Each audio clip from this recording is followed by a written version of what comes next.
There'll be a couple of low pressure systems coming our way tomorrow and also on Monday that could bring severe weather to the Great Lakes region. And then I'm also looking in the longer range the potential for a summer heat wave.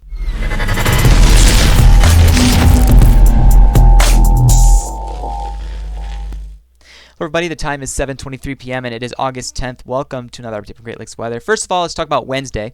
So Wednesday we had the plan for storm chasing, and luckily it was a good decision because there was, well, a good decision not to storm chase because there wasn't really an environment there suitable for it, and that was showing up more prevalently on the models as we got closer to the time of the event.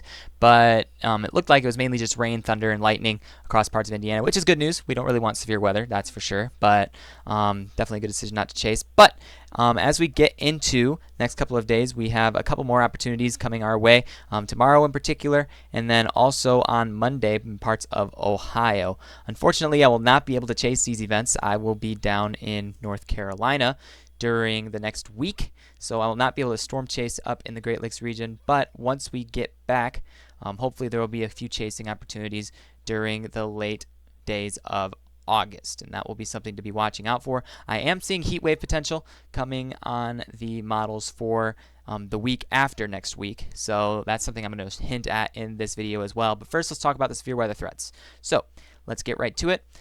We have, first of all, this is the day 2 convective outlook for tomorrow, Friday.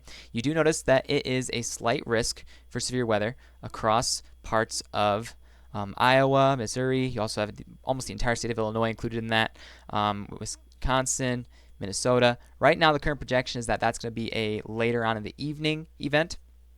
That's sort of what's being shown on quite a few of the models as well, and I'll show you what that is in just a minute.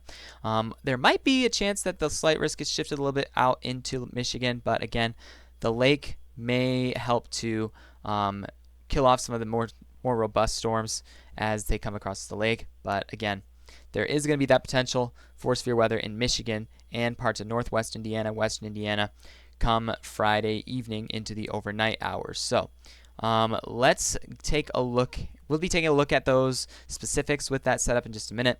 But right now, we're going to actually look at what is going on in our atmosphere in terms of the short range and in the long range. So here's what is going down. Okay, so on Friday, we're talking about that severe weather potential that we have. Okay, and it's going to be moving in Friday afternoon. You do notice that the trough that is going to be helping to contribute to the severe weather setup is going to be kind of focused farther off to the west. Okay, so if we actually pause it on this hour here, we go to hour 27 or hour 30, which is about 1 p.m.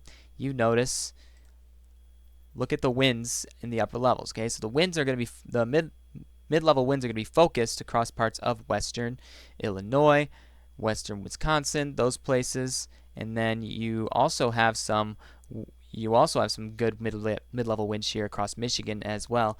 And I've noticed this as a little bit of a change on the models, that it's kind of gone off into parts of Michigan, which might lead to the expansion of the slight risk in that area. We'll have to see how things turn out. But again, the primary severe weather hazards are likely going to be focused across the west areas west of Lake Michigan, with the potential for severe weather across Michigan and Indiana overnight after 6 p.m.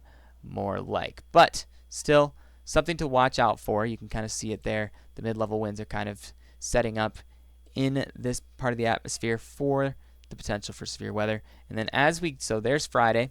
Friday, you have that first low pressure system with embedded mid-layer winds passing through. And then as we get into Monday, notice that there is another trough that digs in here. And look at the mid-level winds, how they just rip across parts of Indiana and Ohio as well. And you also have southern Michigan included in that as well. This looks like a really deep trough, a very powerful trough across the Great Lakes region that could be moving through. And there's likely going to be some severe weather, especially as we get into the afternoon, primetime, daytime heating. It looks to be focused around southern Ohio and eastern Ohio. That trough is going to be causing quite a bit of strong mid-level winds, decent wind shear embedded in that as well. But these troughs are really going to bring some severe weather to parts of the Great Lakes region over the next few days. So there's the trough that's going to be on Monday. And again, what you're looking at here is the 500 millibar height anomaly. And what that shows is the pressure differences in the upper levels of the atmosphere, which is really what we watch in terms of weather systems that move through. But you do have this trough that's dipping in on Monday, and as it gets to Tuesday, it goes off to the east. But this right here, it has lower pressure in the upper levels, which means it's higher pressure at the ground. Okay, so that means the high pressure, more associated with a high pressure system, most typically. But here you have, again, another trough that's dipping in on Wednesday, and it looks like that trough might dip a little bit farther down into parts of the southeast. Maybe could see more severe weather potential with that. But notice as we get into the longer range, as these troughs begin to start to move out, notice that a ridge begins to build here. Now watch this ridge, because it's going to get pretty deep, and it's going to deepen pretty robustly, and you have a pretty large ridge that builds in here, a pretty solid air mass that settles over the eastern part of the United States. That's something that's being shown in the long range models here, and this could contribute to the potential for a possible heat wave by August 22nd. And some of the temperature graphs I've looked at may show air temperatures getting close to 100 degrees, but again, that's probably going to change. Long range models tend to be a little bit excessive with those things, but that is something that we should be watching pretty carefully, especially in northern Michigan and the Upper Peninsula, which is not used to these kinds of temperatures. So potential for a heat wave come late in August, and then we'll have to see how things change as we get into the last week of August as well. But again, long range models likely to change, but again, keep in mind this is a pretty decent signal for some pretty hot temperatures near the end of August. So that's just something to keep your eyes peeled for. All right, let's take a look at exactly what's going on with this weather system here that we have coming on Friday. Now, this is the latest run of the model. Actually, no, it's not. Let's go to the latest run of the model, 18Z. Woo, that's a bit of a change there. So, what's being shown here is it shows some convective development across eastern Michigan around 4 p.m. The GFS does. Doesn't really show any severe potential on the GFS, but it shows the convective development again by 7 p.m. across southwestern Michigan, showing that marginal severe potential. You'll see it a bit more robustly across different models as well. Slight curvature in the photograph, elevated cloud bases, decent speed shear. Don't really see too much directional shear in this case, but you do have storm relative velocity of over 150, shown in this sounding here across southwest Michigan at about 7 p.m. And then this system will begin to move through, kind of progress off to the east. It's very interesting that this model does show storms firing a bit further to the east and not as much off to the west. And that's something that newer models have been hinting at as well. So that's just something we have to keep an eye on as this goes in. And then here's Monday. Monday, you see this low again, this low pressure system that could have some pretty strong mid-layer winds embedded within it. And it does show a convective line over Michigan now, which I think the stronger support for stronger winds is going to be farther to the south with this setup. You do see that the GFS is hinting at some precip down there. So we'll have to see how that unfolds. And then by 7 p.m. Monday, you have strong storms ongoing across parts of Pennsylvania as being shown by the GFS. And we don't really have too much else to look at with that just yet. Just hints by the GFS and some other longer range models saying, hey, there could be some severe weather across particularly Ohio during this day, because this will be moving in at around 15Z, which is more along the lines of 10 a.m. in the morning, at which you see with this large convective line in Michigan. Probably won't be packing as much severe potential because of that. So, HRRR. Let's take a look at what we've got coming for tomorrow. So, let's see if the 18Z models are in yet. Yes, they are. Let's look at those.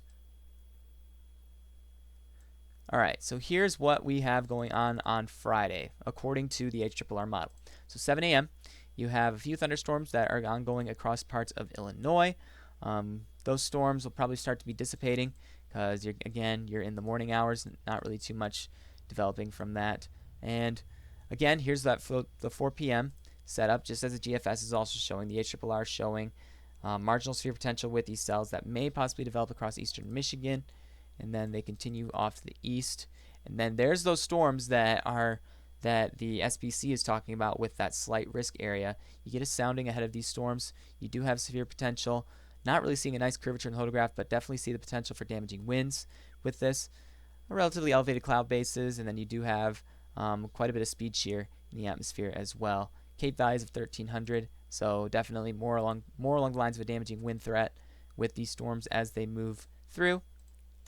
And then they get into Michigan, could still have some strength at about 1 a.m., but it looks like they are starting to dissipate. It does show a little bit of marginal tornado potential with those, but I do think that tornado potential, again, is going to be shifted farther off to the west. Let's do a little bit of a freeze frame at about 7 p.m. and see what is going on with our different winds at different levels of the atmosphere. Let's go to the 850 millibar height level. You do see that there's some, well, really the focus is the 700 millibar jet that we have going on. So here's where your kind of wind speeds increase around 7 p.m. and you can kind of see in the 700 millibar height level you do have some decent wind speeds up there around 40 knots, some places getting up to 50 knots as well. Those would be the more intense places to see stronger storms, but you can kind of see that it's more shifted off to the west during the time of peak heating, and then it will move into the Great Lakes region as we get into later on at night, and that's something that's being depicted by the HRRR. So that's just what we're watching out for with this particular setup. So that's kind of what's on the table. Now, again, you can kind of see a few of those cells making it into our region by the overnight hours, and that's something that's likely going to be more along the lines of the overnight time frame. All right, newest NAM model, 3K model. Again, let's see how that's projecting this whole situation to unfold as we get into 4 p.m.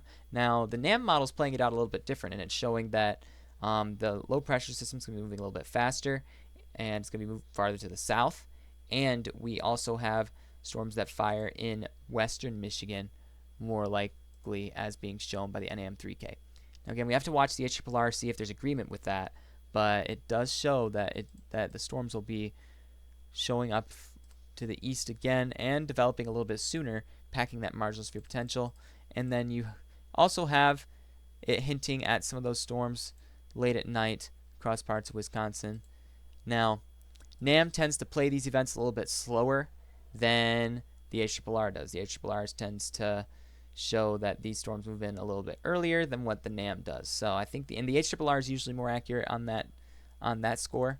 So definitely probably going to be the more accurate model to kind of hint at when you're looking at this, because the NAM has tended to play these events pretty slow in the past couple times. So definitely kind of looking more along the lines of the HRRR at this point. So the severe weather definitely seems to be focused off farther to the west, maybe some marginal severe potential in eastern Michigan, and then after dark it looks like you'll have those stronger storms possibly moving into parts of Michigan as well. So won't be chasing this, and also will not be able to chase Monday's event either. However, that's going to unfold across southern and southeastern Ohio. So we'll have to see what the latest models say about that. So let's get to the ECMWF showing that Monday event again. So here's Monday. You see this pretty deep low starting to move into parts of the Great Lakes region, and then by 1 p.m. you have kind of the main brunt of the storm moving into the area, getting a sounding ahead of this. Don't really see that decent severe potential. Cape values of only 8. Not really too much there to show a really decent severe weather setup until we get to around 4 p.m. You start to see some reintensification of thunderstorms, and then there's a little bit of instability, a little bit of relative felicity, low cloud bases, not really high cloud tops, but still could be some stronger storms in there. Probably not severe, but some stronger storms with those as they move through. But again, the threat will probably focus itself in southern and eastern Ohio more likely, and depending on that convection that's being shown early in the day, that will determine how much severe convection unfolds in that area later on in the evening hours. So that's Monday. Definitely something to watch out for. And then Friday, I'm seeing this on the Euro. I'm gonna wait to make a judgment call on that and see how things change. But these currently don't look too significant, these storms that will be moving through. There is some actually, now that I look at the sounding, it does seem there's going to be some decent low level shear, pretty much shear in all different levels of the atmosphere. So I don't want to go there just yet because that's Friday. That's still a week away. So definitely going to wait to consider what is on the table for that. And I will not be able to chase that event either because I will still also be in North Carolina. So that's what's going to be going on with the weather over the next week. A few possibilities for severe weather. This one probably the less likely possibility for Michigan, and with that morning convection, gonna have to watch to see if even anything happens across Ohio, because that convection could definitely hinder severe weather development in the afternoon. So that's what's going on with that. I want to take a look at what I was looking at in terms of this heat wave that could be coming our way in the longer range. So you do notice that the hot temperatures will begin to surge farther to the north as that ridge begins to build. You notice, wow, temperatures around the 100s across parts of Minnesota even. So a lot of heat building in. And you notice that it starts to make its way into the Great Lakes region. So Indiana, you have temperatures getting close to 100 in some spots. Michigan also as well, which probably will be lower than what that is shown because, again, keep in mind we do have the lake to kind of keep things cooler in some, well, at certain times. We'll have to see if that continues because there's some models that are showing temperatures getting close to 104 across Michigan. Has happened before, but will it likely happen? Doubt. I doubt it, probably. But I want to freeze frame it on here, and I want to look at the heat index, factoring in the humidity that we might have. Now, it does show that, now I would believe that the heat index could get up to the 100s across Michigan, and you do see that that heat index does show across parts of the Great Lakes region. So that's just something to keep in mind in the long range. We might have a heat wave on the way, so get your air conditioners prepped and ready because we may have a cool shot of nicer weather, well, cooler temperatures over the next several days, and then we're going to start to see that heat build back in possibly the following week. So that's what's going on in terms of the weather. And if you want to continue to stay updated on the upcoming severe weather threats over the next week, I'll still be doing forecasts. Make sure to subscribe, stay updated. I will be tracking them even when I am not around. I'm going to be down somewhere around here in North Carolina, so won't be able to chase. Maybe I'll do a North Carolina chase. We'll see how that goes out, but we'll see. So thanks for watching. I'll keep you guys updated, and I will see you all later.